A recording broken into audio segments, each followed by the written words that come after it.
अब हम आएंगे अनुस्वार पर। क्या है? अब इसके बाद में हम आएंगे अनुस्वार और अनुनासिक पर। अनुस्वार क्या है? जब हम किसी भी शब्द के ऊपर बिंदु लगाते हैं तो उसे हम क्या कहते हैं? अनुस्वार कहते हैं। अनुस्वार का उच्चारण केवल किससे होता है? नाक से होता है। जैसे हंस, सुंदर, जैसे क्या है? इसके उदाहरण देखिए, हंस, सुंदर आदि। क्या है? अनुस्वार का उच्चारण केवल नाक से होता है। जब हमने शब्द अनुस्वार को सबसे सरल भाषा में हम कैसे समझेंगे? अनुस्वार पर जब हम वो लगाते हैं, बिंदी लगाते हैं किसी भी शब्द पर, तो उसे हम अनुस्वार कहते हैं और इसका उच्चारण केवल नाक से होता है, जैसे हंस, सुंदर आदि। उसके बाद में हम आएंगे अनुनासिक पर। अनुनासिक वर्णों के उच्चारण में नाक, हवा और मुंह दोनों से निकलती है। क्या अनुस्वार के उच्चारण में क्या है? नाक से सिर्फ हवा निकल रही थी, और अनुनासिक में क्या है? हवा जो है नाक और मुंह दोनों से निकलती है। जैसे गाँव है, दांत है आदि। गाँव, दांत आदि, इसे चंद्र बिंदु द्वारा दर्शाया जाता है। और अनुनासिक को हम कैसे लिखते हैं? चंद्र बिंदु लगा के। हम शब्दों के ऊपर चंद्र बिंदु लगाते हैं, उसे हम क्या कहते हैं? अनुनासिक कहते हैं। हमें अनुस्वार और अनुनासिक में अंतर भी समझ में आ गया, जो हमने पढ़ा जब, तो हमें क्या हो गया? आ गया। अनुस्वार जो शब्द के ऊपर जब हम बिंदी अकेली लगाते हैं तो उसे अनुस्वार कहते हैं, और जब चंद्र बिंदु लगाते हैं तो उसे क्या कहते हैं? अनुनासिक कहते हैं। अब हम देखेंगे विसर्ग। जब हम कोई भी शब्द लिखते हैं तो उसके बाद में दो बिंदियाँ लगी रहती हैं, उसे हम क्या कहते हैं? हिंदी व्याकरण में विसर्ग कहते हैं। विसर्ग का उच्चारण हा की तरह होता है। अब विसर्ग का जो उच्चारण होता है वो हा की तरह होता है। इसे लिखते समय इसे दो बिंदु लगाकर दर्शाते हैं, मतलब दिखाते हैं। जैसे प्रातः, अतः, पुनः आदि। यहाँ 3 शब्द दिए गए हैं जो उदाहरण में, वो क्या है? प्रातः, अतः, पुनः और आदि। विसर्ग का उच्चारण क्या होता है? हा की तरह होता है, और इसे लिखते समय दो बिंदुओं को लगाकर दिखाते हैं, जैसे प्रातः, अतः, पुनः आदि। अब हमने सबसे पहले क्या पढ़ा? अनुस्वार पढ़ा, अनुनासिक पढ़ा और विसर्ग पढ़ा। अब स्वर तथा उसकी मात्राओं का प्रयोग इस प्रकार से किया जा सकता है। अभी हम क्या पढ़ रहे हैं? सबसे पहले हमने वर्ण पढ़ा था, वर्ण के बाद वर्णों के भेद पढ़े, उसके बाद में हम स्वर पढ़ते। स्वर में हमने क्या पढ़ा? पहले हमने स्वर की क्या होता है, स्वर के बारे में पढ़ा, और उसके बाद में हमने स्वर के ही 3 भेद देखे, हास्य स्वर्ग, दीर्घ स्वर्ग और प्लुप्त स्वर। उसके बाद में हमने अनुस्वार और अनुनासिक और विसर्ग पढ़ा। अब उसके बाद में हम क्या आएंगे? स्वर तथा उसकी मात्राओं का प्रयोग इस प्रकार से किया जाता है। जो स्वर हैं कहाँ से? अभी हमने सबसे पहले आपको दिखाए थे कि हिंदी में 11 स्वर होते हैं, और ये स्वर हमने आपको बताए थे। आ, ई, जो हैं, जो क्या हैं, अव्वर तक के जो शब्द हैं वो क्या हैं? स्वर हैं। अब हमने ये बताए थे, इनकी हम क्या करें? हमें सबसे पहले इनके चिन्हों को देखना है। तो छोटा जो आ है उसकी कोई मात्रा नहीं होती है, तो क्या है? वो कुछ नहीं है, उसमें कुछ नहीं दिखाना है। उसके बाद में बड़ा आ लिखेंगे तो आ का डंडा लगा हुआ है, तो इसकी मात्रा एक डंडा है। छोटी की मात्रा दिखाई दे रही है, बड़ी, फिर छोटा ऊ है, बड़ा ऊ है, फिर ऋषि की मात्रा है, ए एनक का, आई की मात्रा है, ओ की मात्रा है, आई की मात्रा है, और औरत की मात्रा है। ये क्या है? मात्रा और चिन्ह है, स्वर के मात्रा या चिन्ह है ये शब्द। और इन्हीं से हम क्या करते हैं? शब्द बनाते हैं। जब हम वाक्य प्रयोग करते हैं, जब उनको तो चिन्हों को प्रयोग करते हैं तो उससे शब्द बनता है। जैसे हमने सबसे पहले आ की कोई मात्रा नहीं, तो उससे क्या बना था? कनक बना था। और फिर बड़ा आ की मात्रा से क्या है? काजल बना है। छोटी ई से किशन बना हुआ है। बड़ी ई से कीड़ा, छोटे ऊ से कुल, बड़े ऊ से ऊबड़, और ऋषि से क्या बना हुआ है? कृपा। फिर उसके बाद केवल, ए की मात्रा से, आई की मात्रा से कैमरा, और ओ की मात्रा से कोस, और औरत की मात्रा से कौन। हमने इसका प्रयोग, मात्रा जो चिन्ह है उनका प्रयोग भी देख लिया। सबसे पहले हमने स्वर देखा, फिर मात्रा या चिन्ह देखा इसका, फिर हमने उसका प्रयोग किया कि हम कैसे इससे शब्द बनाते हैं। अब इसका मूल स्वर क्या है? हम जो मूल स्वर है उससे हम जो शब्द पहले जब छोटी क्लास में पढ़ना सीखते हैं तो हम उससे पहले बिना मात्रा वाले शब्द सीखते हैं कि नहीं सीखते हैं? हाँ, तो इसका मूल स्वर क्या है? आ से अनार, बड़े आ से आग, फिर छोटी ई से इमली, बड़ी से ईख, छोटे ऊ से उल्लू, बड़े से ऊन, ऋषि से ऋषि की मात्रा, ए से एक, और एनक से ए से ए की जो मात्रा आई की मात्रा है उससे एनक, और ओ से ओखली और औ से औरत। क्या हो गया? हमने स्वर, मात्रा, चिन्ह, प्रयोग और उसका मूल रूप देखा। हम अभी तक सभी हम स्वर ही पढ़ रहे थे, स्वर के बारे में पढ़ रहे थे। सबसे पहले हमने वर्ण पढ़ा, वर्ण के बारे में पढ़ा कि भाषा की सबसे छोटी इकाई वर्ण है जिसके और अधिक टुकड़े नहीं किए जा सकते। उसके बाद में हमने वर्ण के भेद पढ़े, स्वर और व्यंजन पढ़े। इस वर्ण के दो भेद होते हैं, स्वर और व्यंजन। अभी हमने जितना जो कुछ पढ़ा हुआ है वो सब स्वर था। स्वर में क्या था? हमने हिंदी के स्वर देखे जो जिनकी संख्या 11 है। फिर हमने स्वर के 3 भेद देखे, कौन से? हास्य स्वर, दीर्घ स्वर व प्लुप्त स्वर।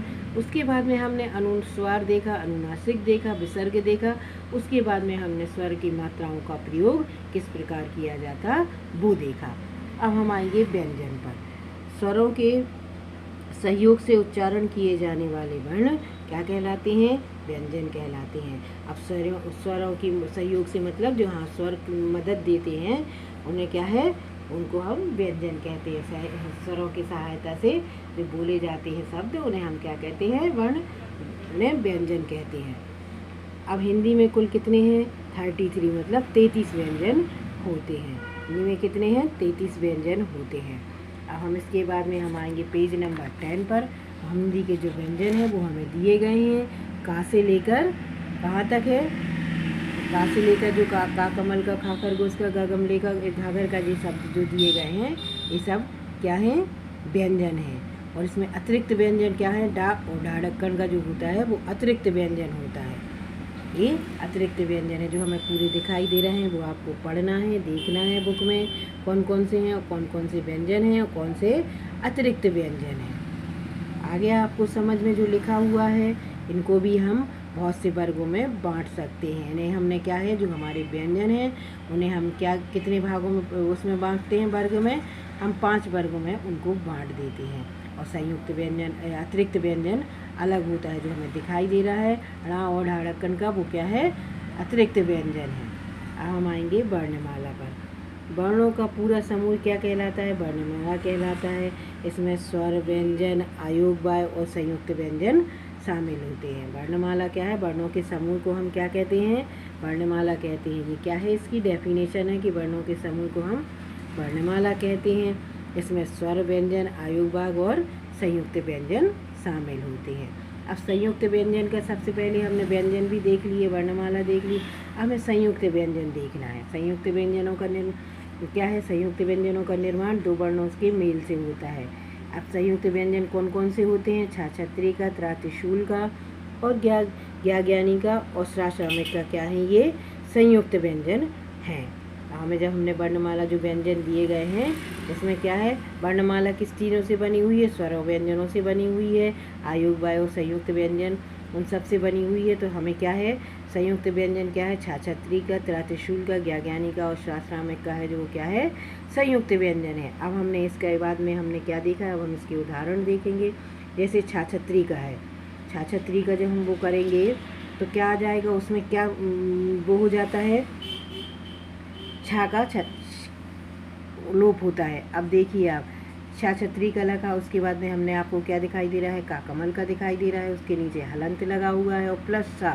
तो हम इससे शब्द बनाएंगे तो क्या हो जाएगा? कक्षा, रक्षा, ऐसे बहुत से शब्द बन सकते हैं। तो अब आगे आपको संयुक्त व्यंजन समझ में। उसके बाद त्रा, त्रिशूल से बनाएंगे।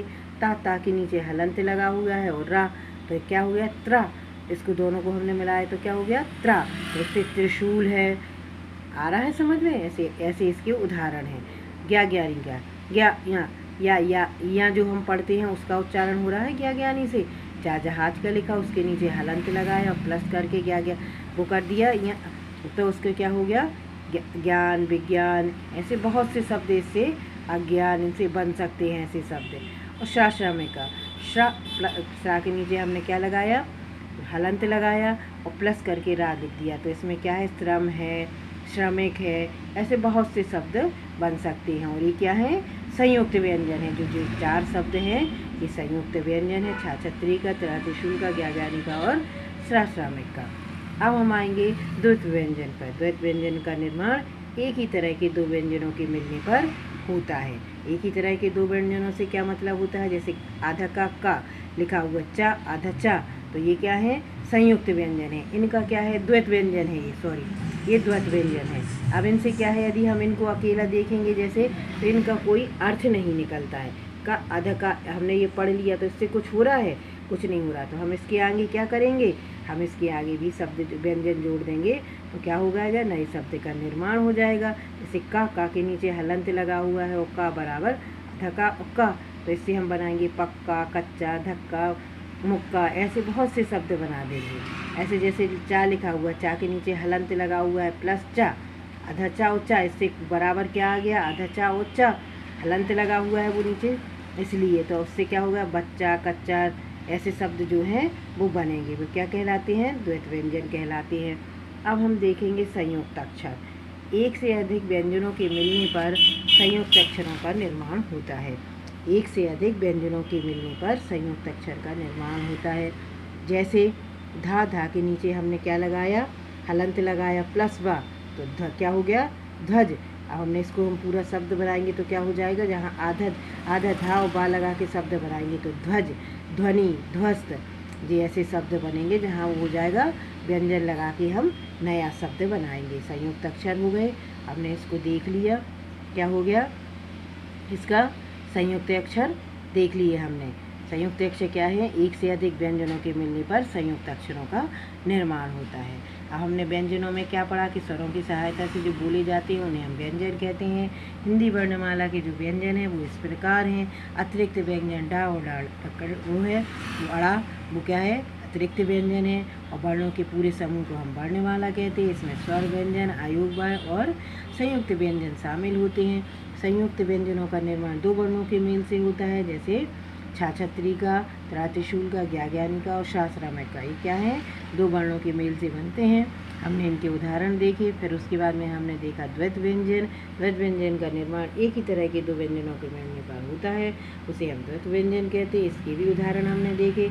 उसके बाद में हमने संयुक्त अक्षर भी पढ़ा। संयुक्त अक्षर को हमने क्या, एक से अधिक व्यंजनों के मिलने पर संयुक्त अक्षरों का निर्माण होता है।